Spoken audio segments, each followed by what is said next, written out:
It is so heartening to see so many of Sahajogis seated before my eyes, which are really covered with tears of joy and tremendous happiness.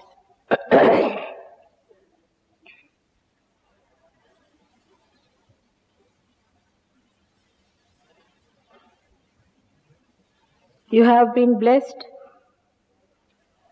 by the grace of God to become the real baptized, the real Muslim, the real Jew, the real Christian, the real Hindu.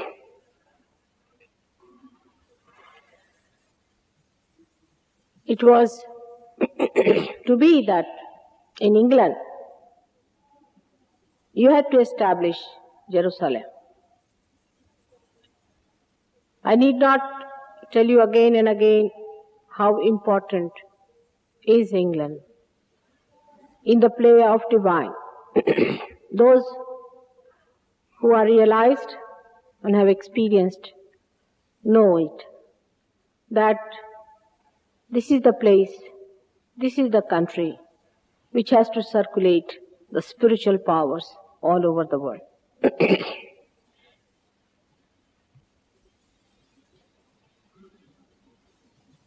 Even when I have traveled in Europe and other places, and I have seen so many seekers all over. In India we have 1,000-fold more. Despite that, very special category of people are born in England.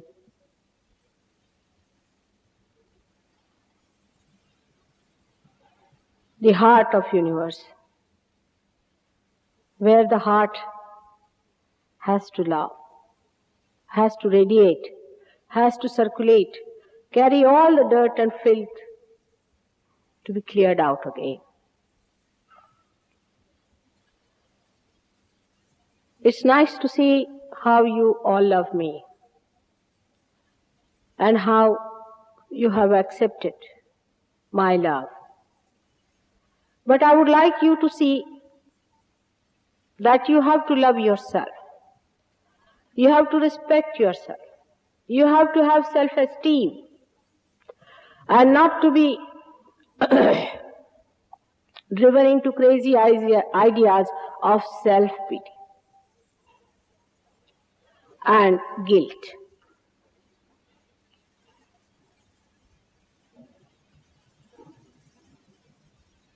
The lethargy, what we call the left-sidedness,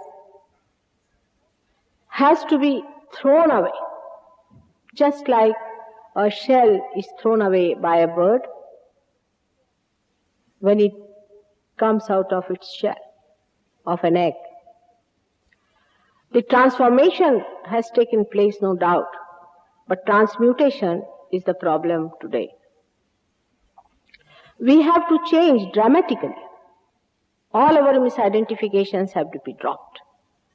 We have to become what we have been aspiring for, which we have become. We have to assume, the assumption has to be not only mental, but is from the heart. The day it will be in England accepted from the heart, the assumption which they have achieved, assumption of the powers, assumption of the state which they have achieved. That is the day, I would say, is the real beginning of a new era for the whole humanity.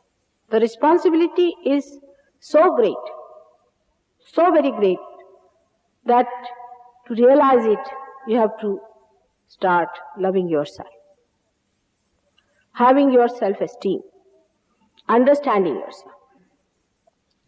Now the basic problem that the Sahajogis face in England is this.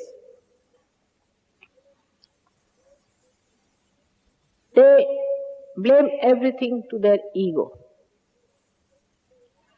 That this is my ego which makes me do this.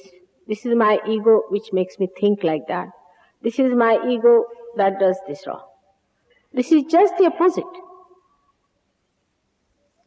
Because you want to blame your ego for everything, and that's how you do not want to go further with your progress.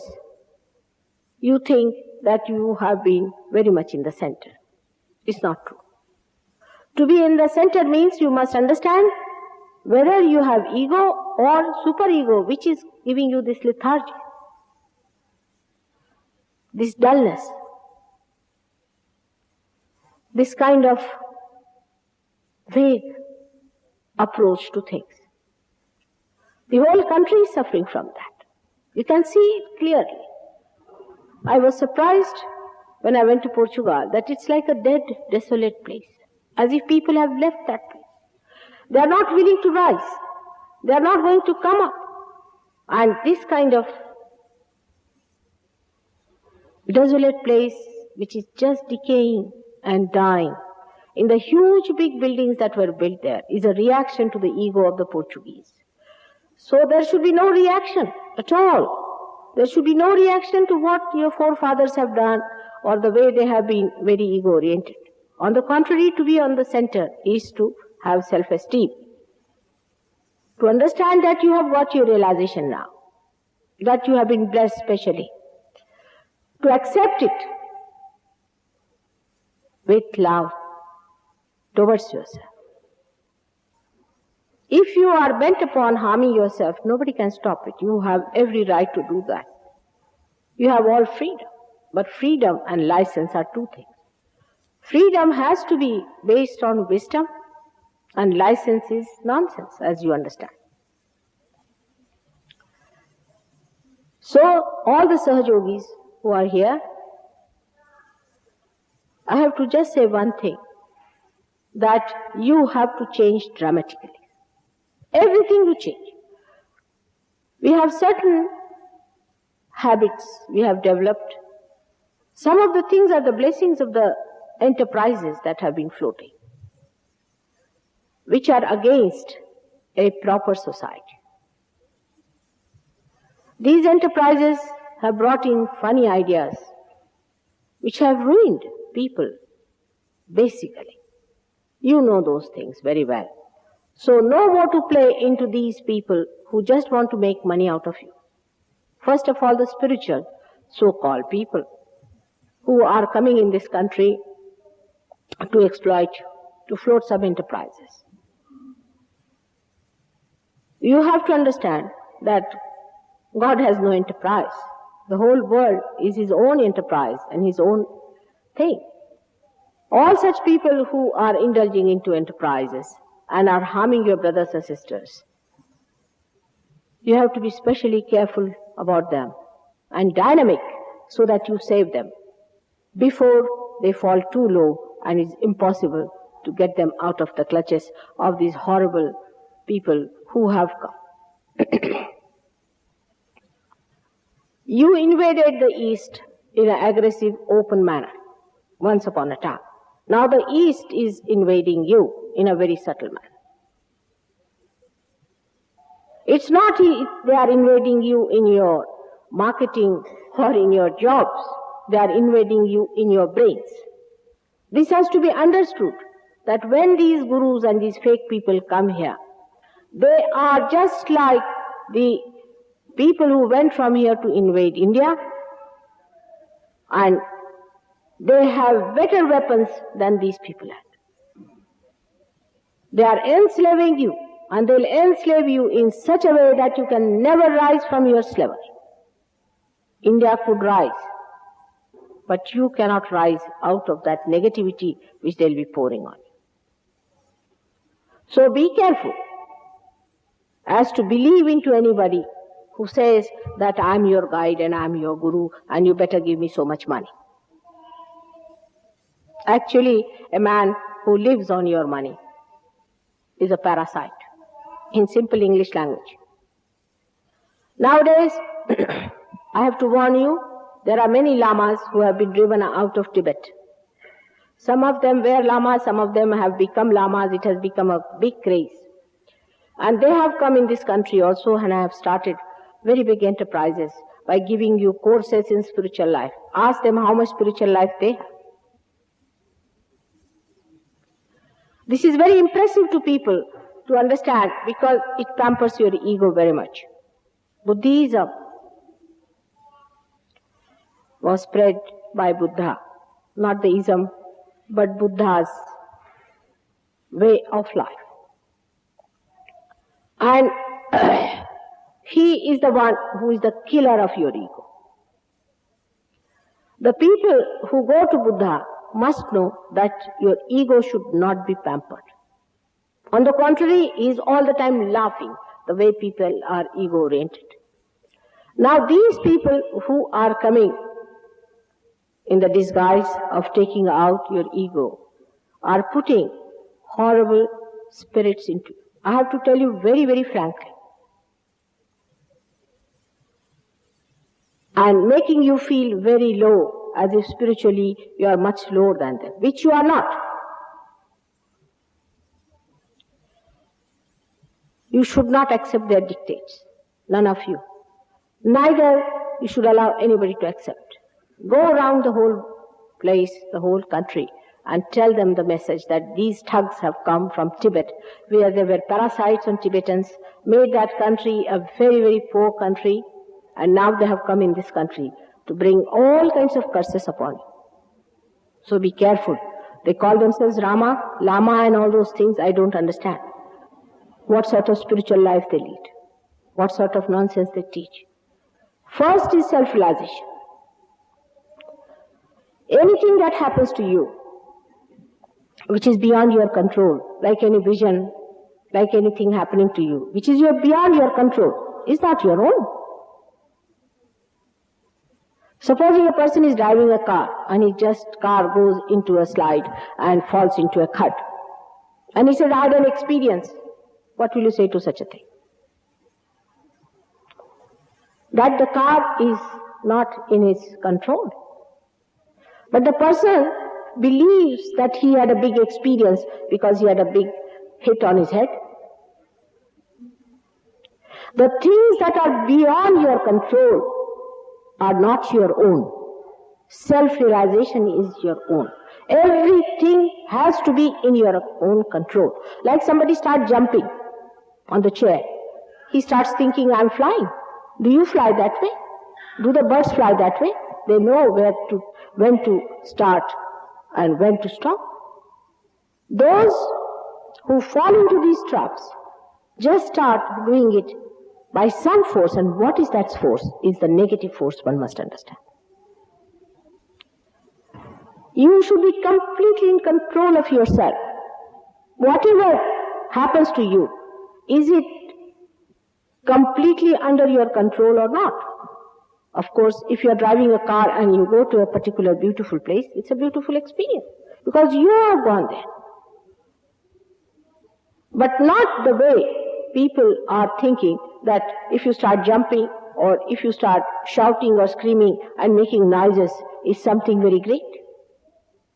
99% of things that are happening in this country, you might call them occult, spiritualist, Pentecostalist and all sorts of nonsense they call it by, is nothing but the spirits.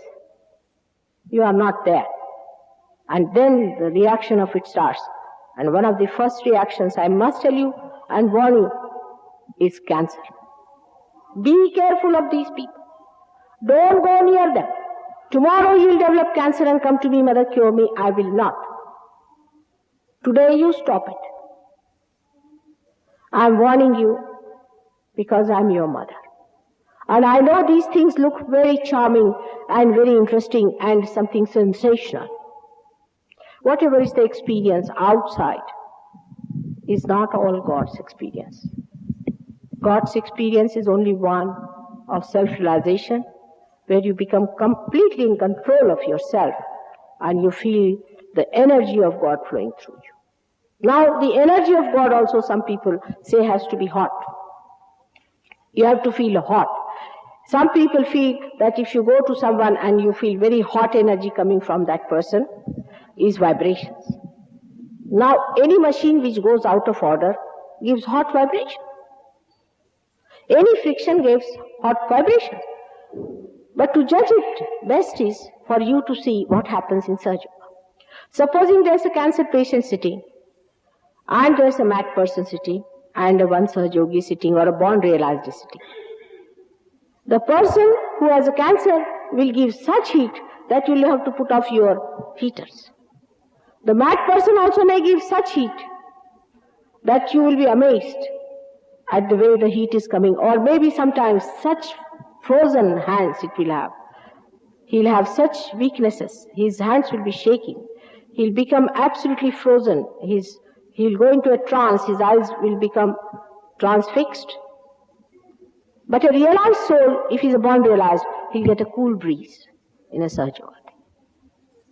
And you should find out what sort of sources they have come.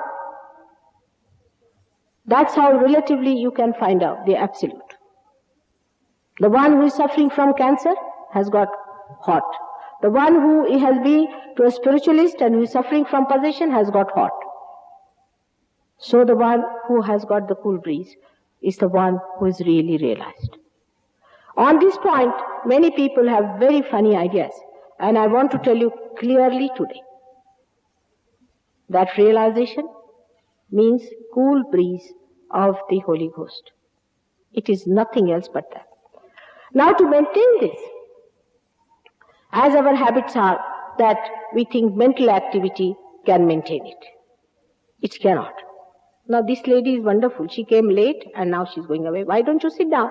Why do you want to disturb everyone? It's not the way, you see. No, you must have civic sense. This is not proper. Either you don't come, sit at the back, you must sit in front and disturb anybody. This is no sense of you sit at the back and you can go away. You see, this is not proper. You must have some civic sense. That is just showing off, I think, to come in front in the end and then to walk off. Yes, please, will you go out? I'm sorry, this is not the way to behave. It's not the way to behave. You have no respect for anyone. Please go out.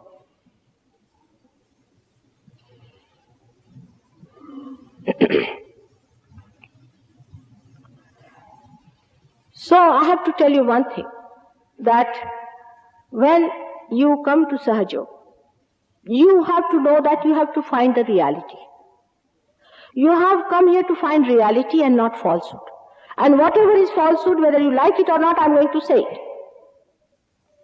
I have to say it. Because I'm here for truth. I'm not for getting your votes or for any money or anything.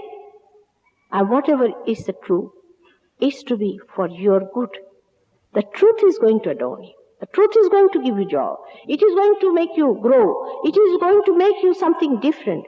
It is going to make you absolute. It is going to give you your purpose.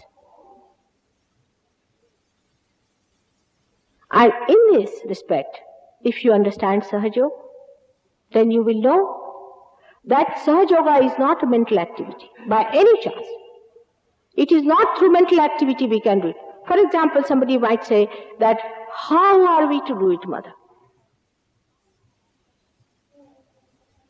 I am now possessed. I don't know how to get rid of it.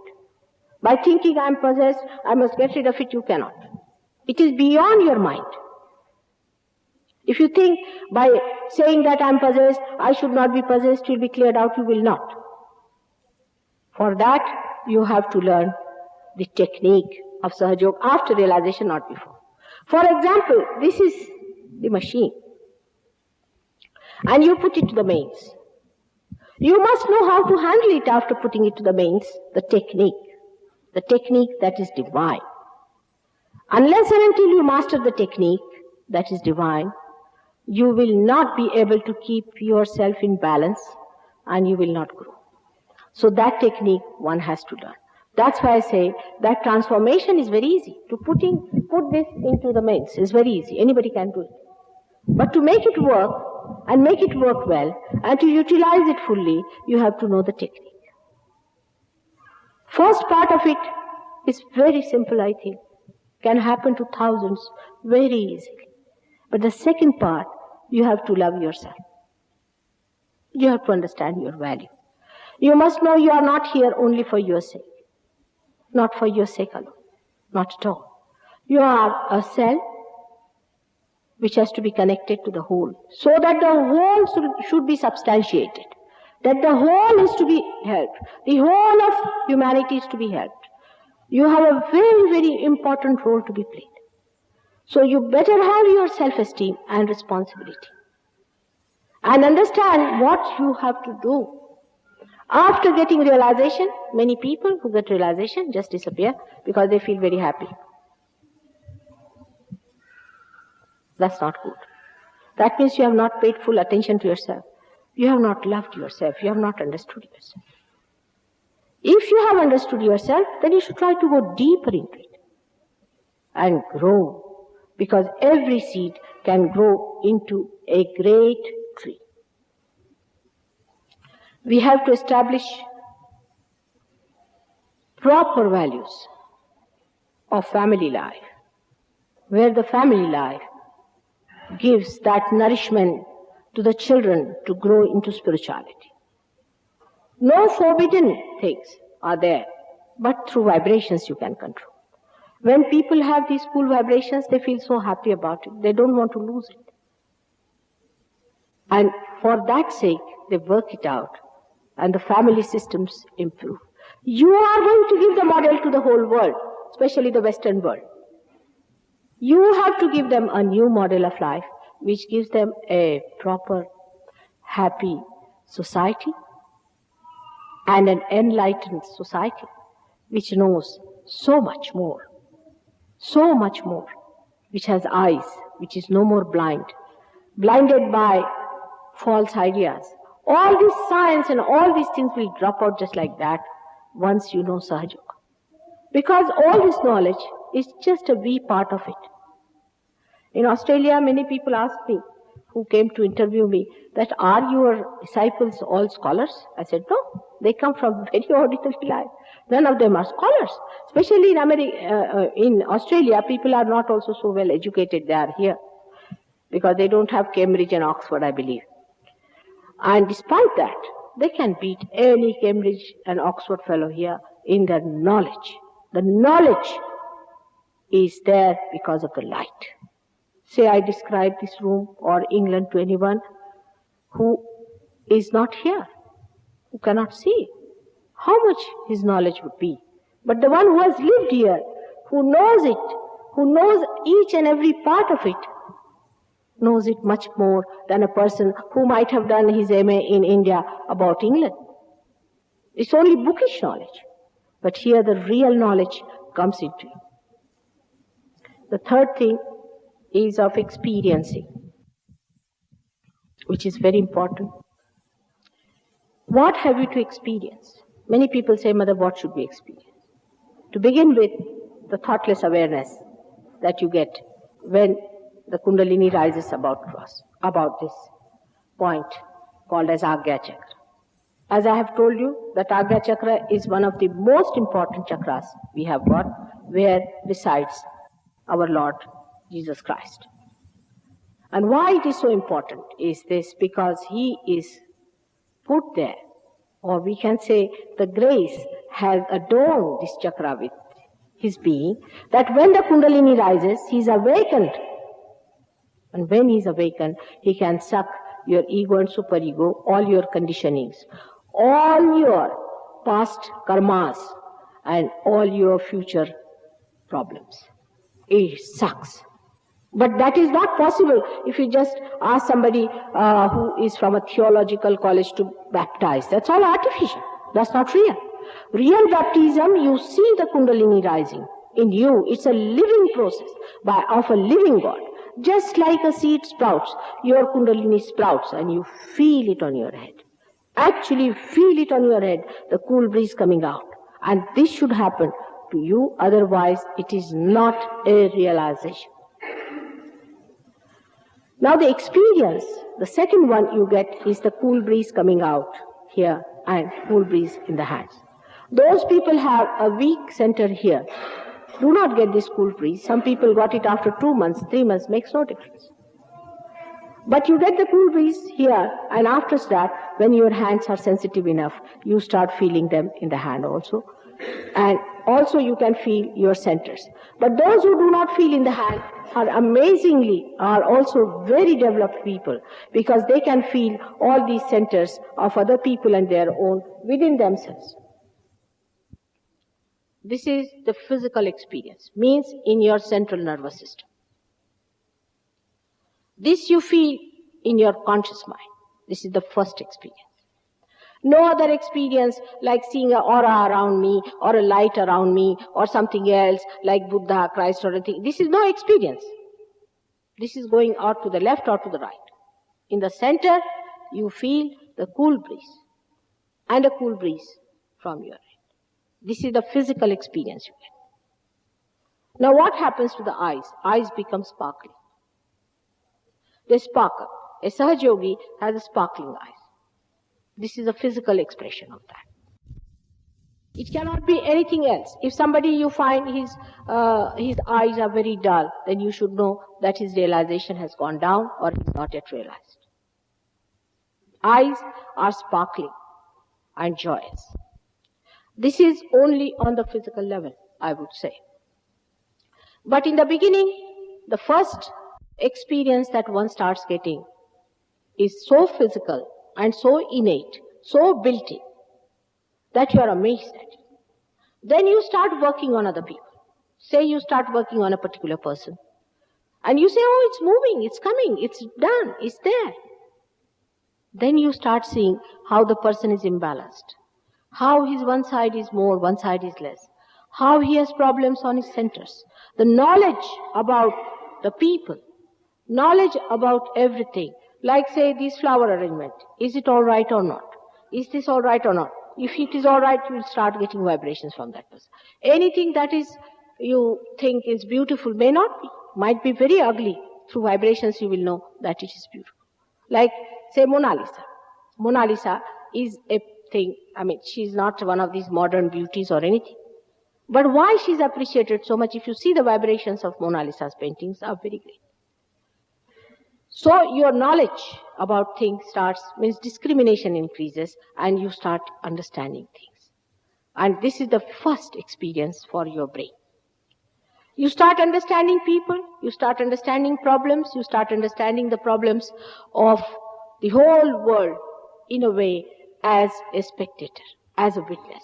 You start seeing the whole thing as a witness. And then when you start seeing that, you become its actualization, then you start enjoying the joke, understanding the whole thing. You sometimes are amused. Oh, I was the same, and now they are the same. This rat race, this madness, and this emotional plays, and these ego trips, and everything you start seeing it so clearly because you have been through it, and you start seeing, and it amuses you. It's full of amusement and mirth and joy. Then you start seeing it also as a tragedy that's on people is. The compassion starts flowing. Start feeling what are they doing? Where are they going to crash themselves? Sometimes I'm very happy when people try to tell me about others that mother have compassion for him. Because he's doing it in ignorance. You see, I know that. I am compassion, no doubt. But when somebody says, it makes me very happy. You become generous, absolutely generous. You do not bother about counting your pennies, but you think, what can I give?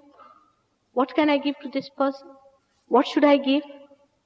You are sitting down, you see a person thirsty, immediately you'll rush for a water and bring it. Or else, otherwise normally people shout and scream and abuse. No, you become very kind, gentle. And you feel the another person's needs. Immediately you run to it. You work on it. This starts working on your emotional level then, gradually, when you start working on others. You start feeling for the whole world. Oh God, what's going to happen?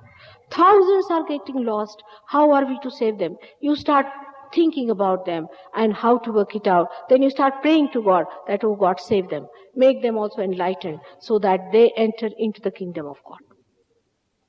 And a new type of emotional flowering comes in and the fragrance of your virtues, which becomes so much vibrant when you are realized. Your virtues, you see, you enjoy them. You enjoy to be truthful. You enjoy to be moral. You enjoy to respect others. You enjoy it. When virtue becomes enjoyment, then the joy is complete. Then everything is such a joy. The whole thing is such a joy. The whole meeting is such a joy. And you become collectively joyous. Then you do not have very individualistic idea, my house, my room, my holiday, my. Then becomes ours. You start talking ours. You don't mind any inconveniences. You see, I travel in India into villages, you know that. And we have to live in all conditions there. And you people are used to so many comforts. You just forget.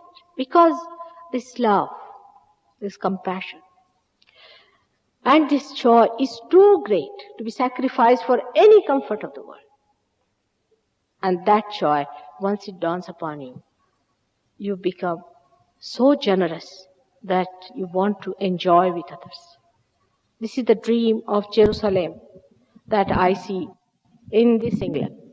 And I hope that the people who are wise, who are understanding, will come down to Sahaja Yoga and see for themselves how they can transform this country into a new world.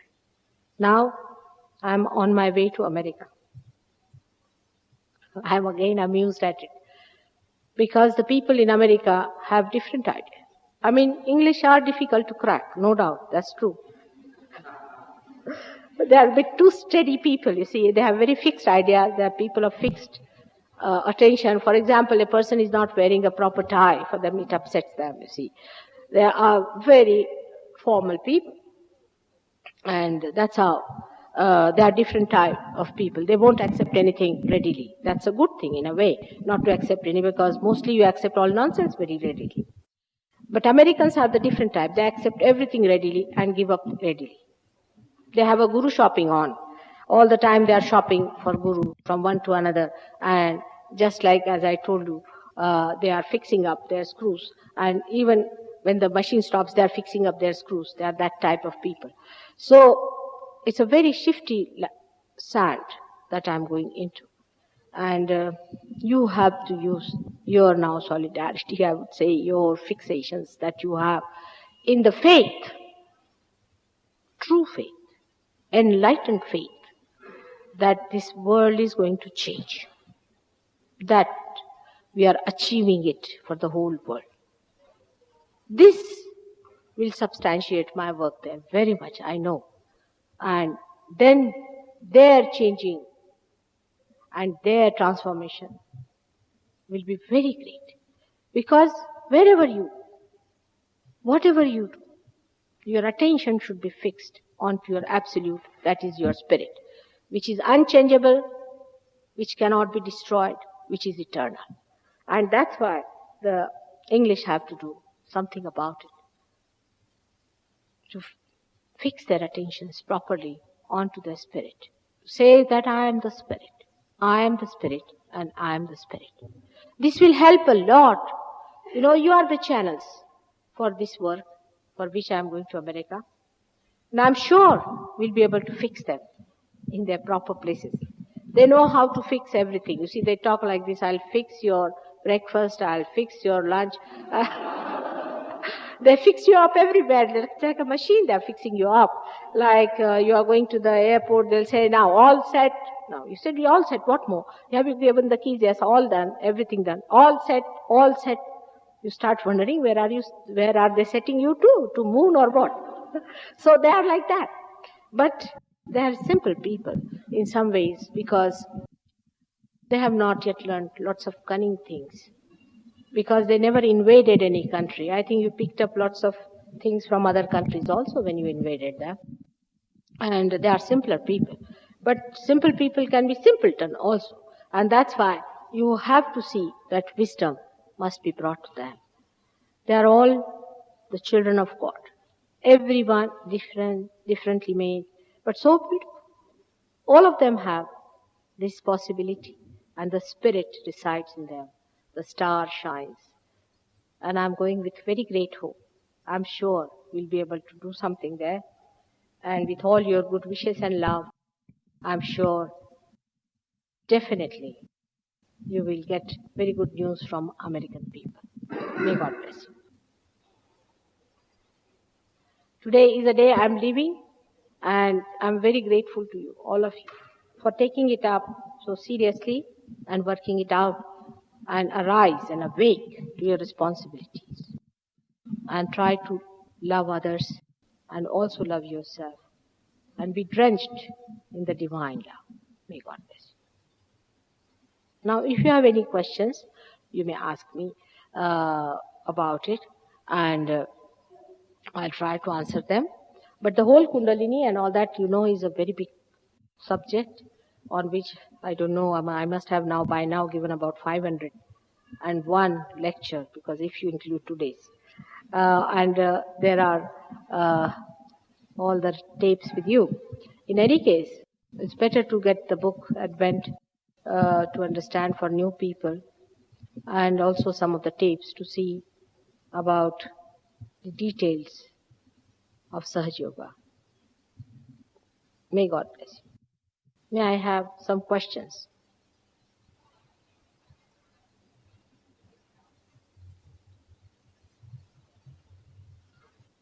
Sahaj Yoga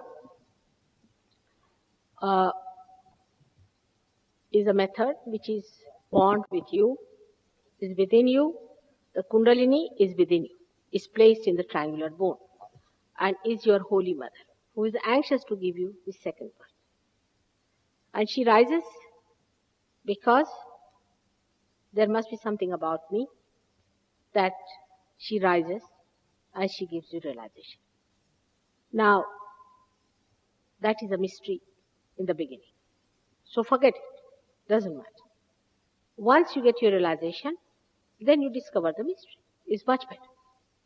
I must be something definitely. Otherwise, how can it be that thousands of people get realization in my presence? That's the only conclusion you can come to. But nothing to be afraid of. I'm just like you to look at. And there's nothing to be worried about. But that's a mystery. So for that, you have to rise a little higher. When you establish yourself first, it is only thoughtless awareness you receive. We call it as Nirvichar Samadhi, where you have got thoughtless, enlightened consciousness. By that, you can raise the Kundalini of others, give them realization, cure people, do lots of things.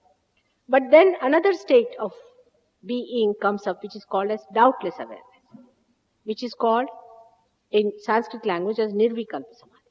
When that matures, when you can't say when, it's not timing, it's the way you mature. You see, when does the fruit come in? When it matures. So, when you mature up to that, then you are given the clues to the mysteries of Sahaj Yoga, which are to be given only after doubtless awareness. So, first you have to rise from thoughtless awareness to doubtless awareness, which is a state of yogi, which is a state, which is not your mind or anything, it is a state by which you start expressing dynamic powers. And when that happens, only the higher knowledge of Sahaj Yoga, which is a mystery, is to be given to you. Then you become a guru yourself. You become the guru, you become the master. And then you start doing it. You may say that before you start driving a car and understanding it, you play with the brake and accelerate. Gradually work it out, these two powers. Then you become sort of a little bit balanced. Then you are appointed as a learning driver. Then you have given a certificate that, all right, now you are a driver, but you are still a driver. But then when the master sees that you are such a good driver, he is such a loving father, that he gives you the master. And that's how you become a guru. All of you can become guru, and there are many gurus sitting behind, which are very great. And that's how you all can become gurus. You don't have to grow any horns for that, and no funny dresses. You have to be absolutely normal people, but inside you are the guru.